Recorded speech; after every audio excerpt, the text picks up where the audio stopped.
Hello all. In this lecture, we will see about cohesion and coupling. So these are the two important terms in software design. So in the previous lecture, we have seen what is the importance of modularity and also what is the importance of layered design. So in this module, we will see cohesion and coupling. So cohesion, it is actually a measure of the functional strength of a module. So how much that functional strength is there in each module, it is measured using the term cohesion. And coupling, it is between two modules. So it measures the degree of interaction or degree of independence between these modules. So how much two modules are interrelated. It is measured in terms of coupling. So when we design, we should design modules having high cohesion and low coupling. So that is an important thing in design. High cohesion and low coupling should be there.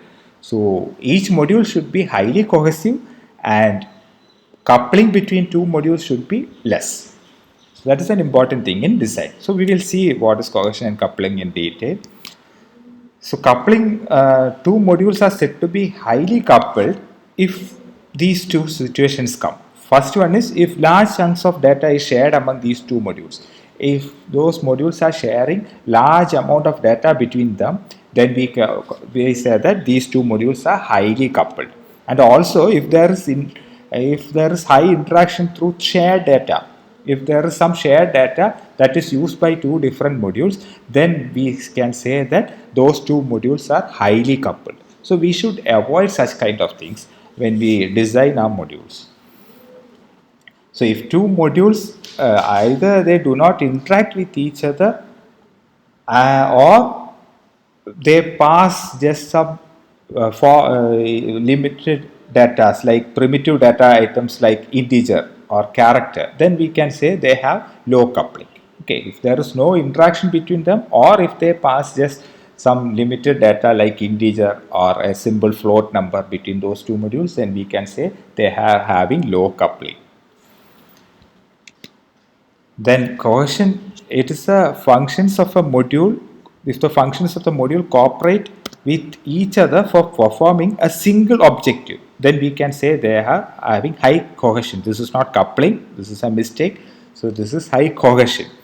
Okay, so if the functions of the module, in the module there might be several different functions. If all those functions are cooperating with each other for performing a single objective, if they want to do a single task and if the functions are cooperating to perform that simple task, then we can say they are having high cohesion, high cohesive module. Okay. So from this coupling and cohesion, we can define a functional independent module. A functional independent module means it is a module function. If a function performs single task and need very little interactions between other modules, then we can say that it is a functionally independent module.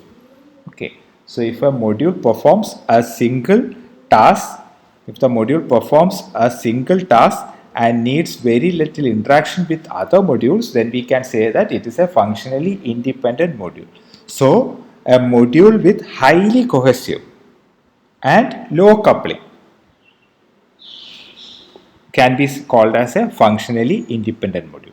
That is a single task. If the module performs a single task means it is highly cohesive.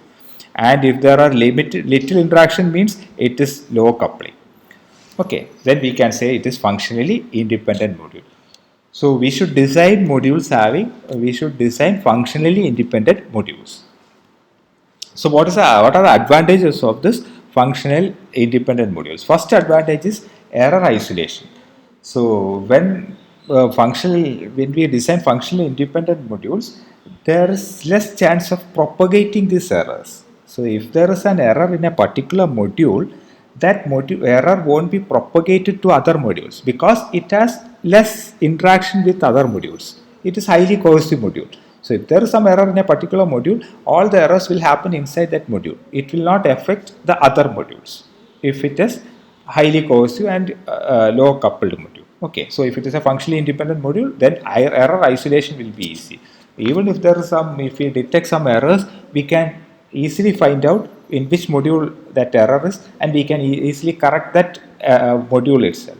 We need not correct all the modules. So if there is high interaction between different modules, if an error occurs, then what we have to do is we have to correct that module, then we have to correct the other interacting modules also, because otherwise that error will get propagated to other modules also. Okay. So error isolation is easier in the case of functional independent module. Then second advantage is scope of reusability. So scope of reusability will increase in the case of functionally independent modules, because each module will be performing different tasks. So isolated tasks. So they will be performing a single task. So what happens is, if we want to use that module for some other software, we can easily take that code and we can reuse it, or we can easily take that component and we can reuse it for some other software, because it is performing only single task and it has limited interaction with other modules. So there is no data interchange at all with other modules. So we can simply take that module and put it in some other software also. So reusability increases for functional independent modules. Then the third advantage is understandability increases.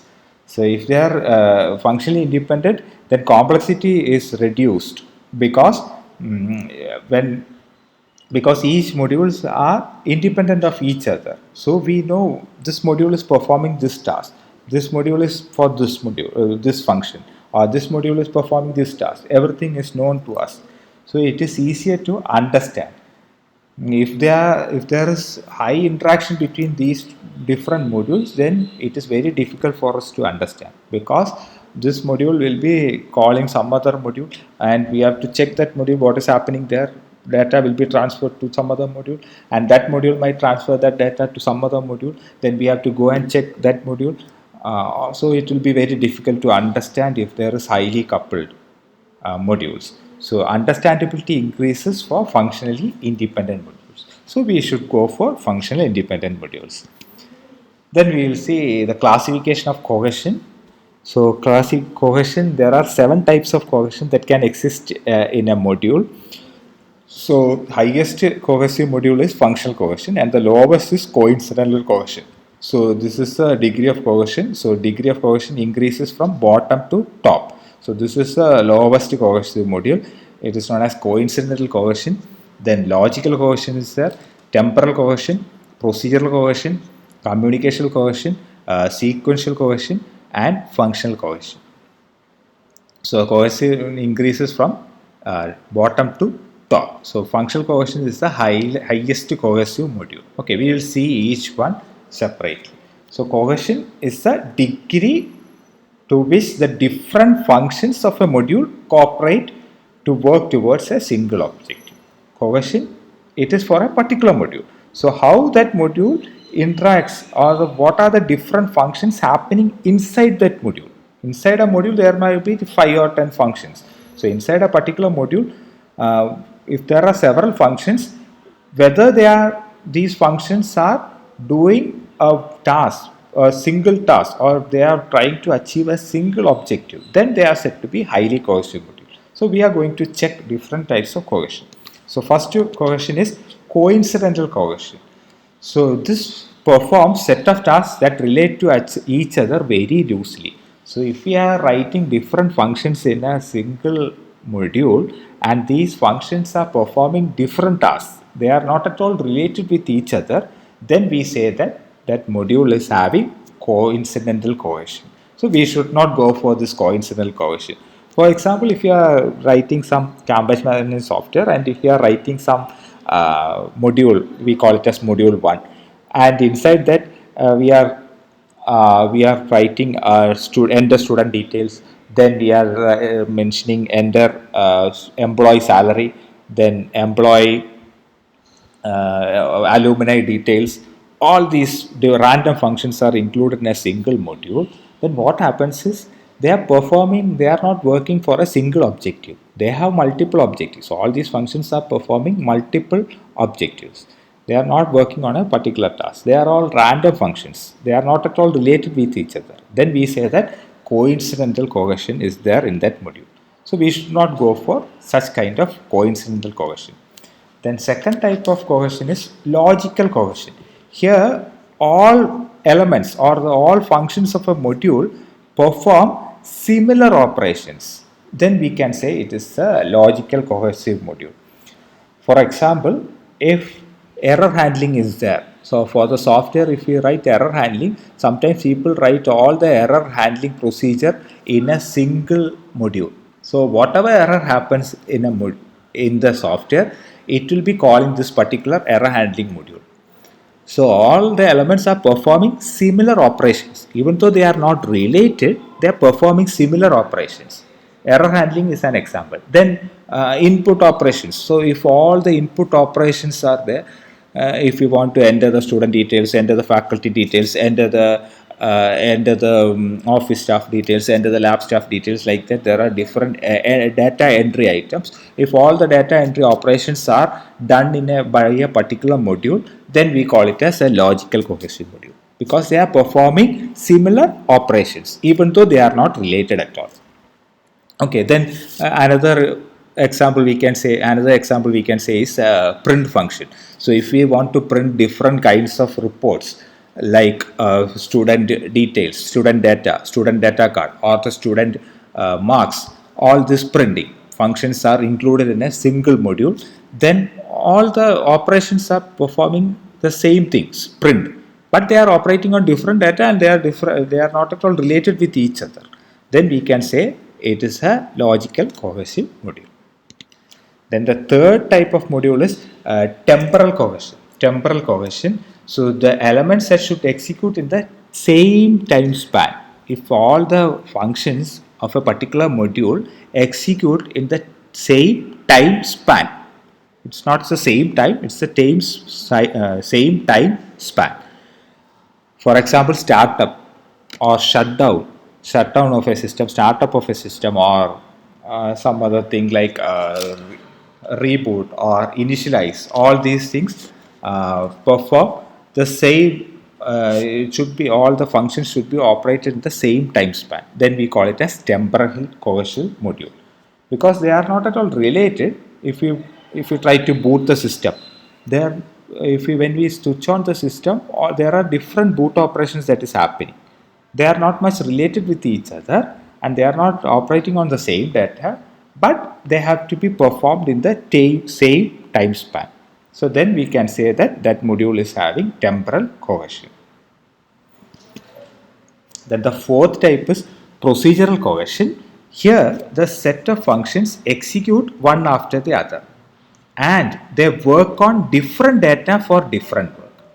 So here the set of functions execute one after the other, and they work on different data for different work. Then we call it as procedural cohesion. So for example, if we want to perform uh, some purchase activities, what we have to do is, for example, we need to log into the system. So we have to log in. So it is operating on some other data, because login, username and password will be given. So that is a different kind of data. Then we will be placing some order. So we want 10 number of this thing, then 5 number of this item, all these items. So place order. So all that place order is working on some different data items. Then what happens after that? We'll be checking that order whether we are done the order properly. Then it will be working on some other different data. Then we will be printing that bill.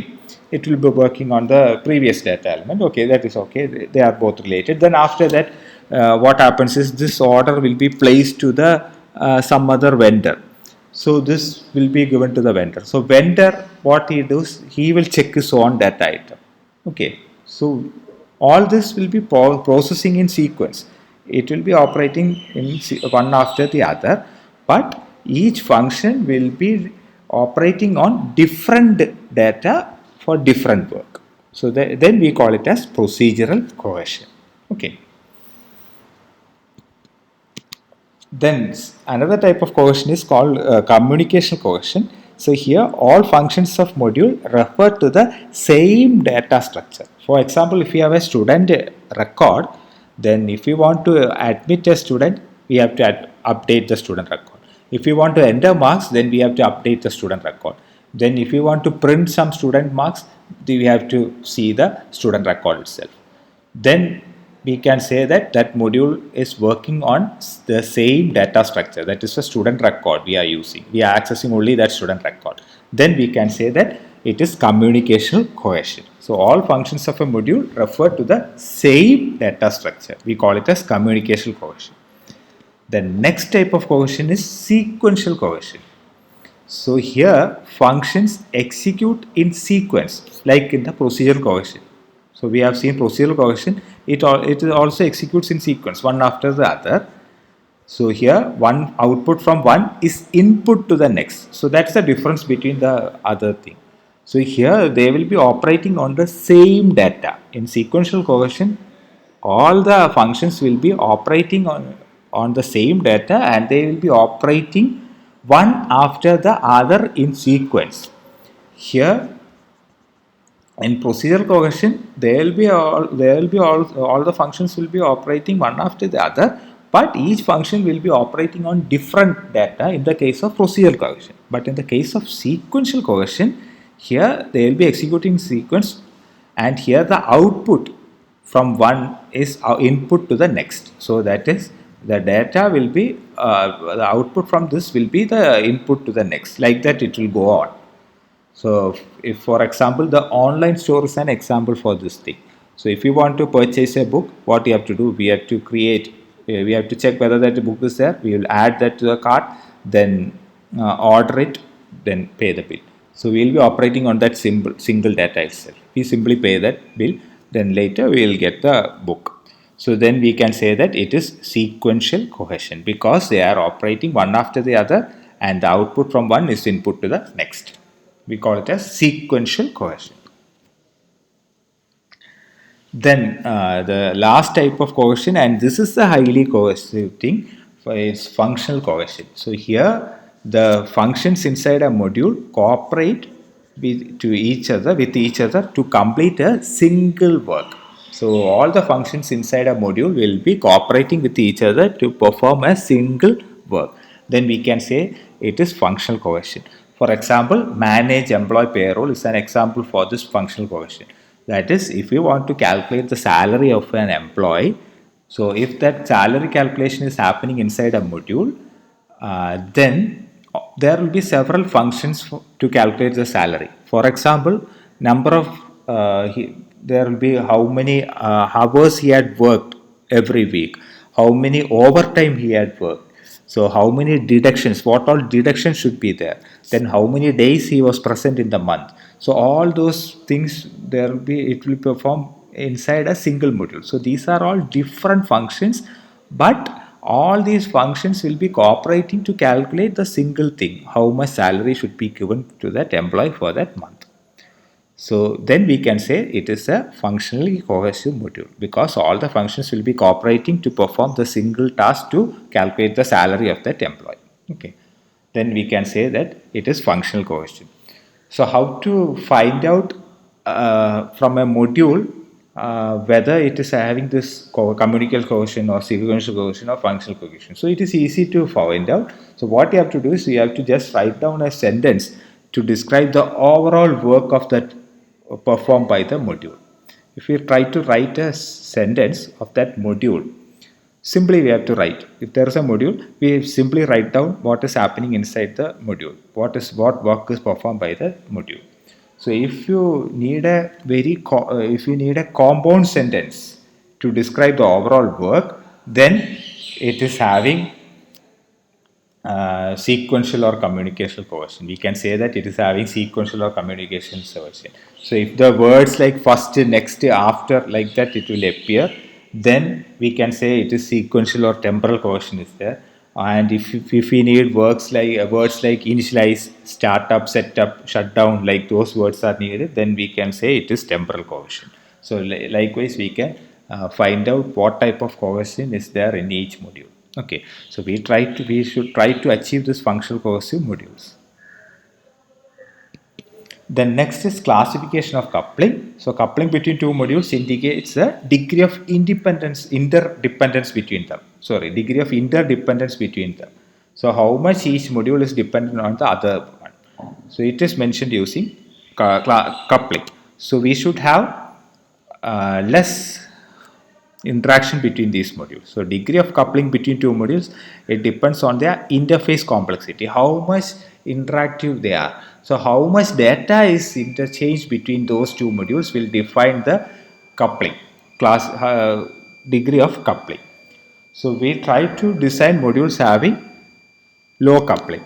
So there are five types of coupling. First one is data coupling, second is stamp coupling, third is control coupling, then common coupling and content coupling. So data coupling is the lowest coupling, stamp coupling is higher than data, like that it go on, and content coupling is the highest coupled mode. So if there is content coupling between those two modules, then there is high level of interaction between those two modules. Okay, data coupling is the lowest thing, and we shall try to achieve data coupling or stamp coupling between two modules. Okay, so we'll see each coupling. First one is data coupling. So if two modules are data coupled, if they communicate with elementary data. So if two modules communicate with each other using elementary data like integer, character, or floating value, something like that, then we can say that data coupling is there. So if they will be transferring simple data like integer, some integer data will be transferred to another module, then there is data coupling. Okay, so that is the lowest coupling. Then second type is stamp coupling. If the communicate using composite data like linked list or stack or structure or union, some other type of data is there. If there is some list or some elements, some set of elements is transferred, then we can say it is a stamp coupling. Okay. Then third type of coupling is control coupling. That is data from one module will direct the execution of the other. So if data from one module directs the execution of another module, then we can say it is control coupling. That is, a module will be controlling another module. That is, the data from this module will be controlling the execution of another module. Then we can say that it is control coupling. Okay. Then the fourth type of coupling is common coupling. Here, if two modules share some global data, then we can say it is common coupling. Okay. Then the last type of coupling is content coupling. Here, what they do is two modules will be sharing the code itself. Then it is known as content coupling. So we should not go for content coupling. We should maximum try to do data and stamp coupling. So in content coupling, what happens is they will be sharing among code. So what happens is we will be executing in a module for some time. After that, what happens is this module will be calling some other module. Then we will execute sometime inside that module some code of the some coding part from that module will be executed. Again, we will be returning back to this module. Again, we will write some code or execute some code. After that, again, we will return back to the previous module. Like that, it will go on. So there will be a sharing of code between these modules, then it will be very difficult. So there will be high level of interaction. So we should not go for content coupling or common coupling. We should minimize this coupling. So we should go for data coupling or stamp coupling when we do this design. So that's all about coupling and cohesion. Thank you.